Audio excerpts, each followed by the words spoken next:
Iniwan ka lang ba niya bigla at hindi mo ba alam kung ano ang inyong kasalanan? At bigla na lang siyang tumawag sa'yo at sinabihan ka niya na hindi na kita gusto at maghiwalay na tayo. Pues, gawin mo ang ritual na ito.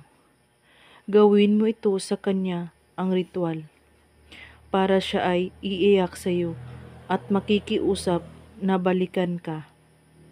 Kumuha ka lang ng isang pirasong kalamansi at hiwain ito sa gitna at isulat mo sa papel ang tunay na pangalan niya.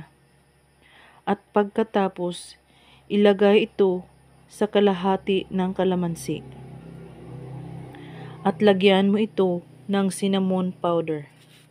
At pagkatapos mo itong malagyan, ay pagtakipin mo ito ang dalawa na kalamansi na hiniwa.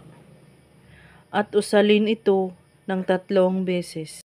Iiyak ka sa pagmamahal mo sa akin at babalik ka na magmamakaawa. 3 beses mo ito ulit-ulitin.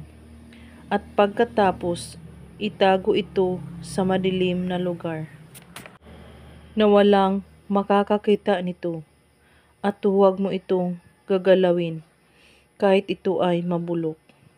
At paniguradong iiyak yan at babalik sa'yo agad-agad. Gawin mo lang ito ng tama. Gawin ito ang ritual kahit anong oras at araw. Basta't buo ang inyong paniniwala sa paggawa at walang ibang iniisip at pagdududa. At kung may katanungan po kayo ay magko-comment lang po sa baba. Maraming salamat sa panonood. May God bless us all.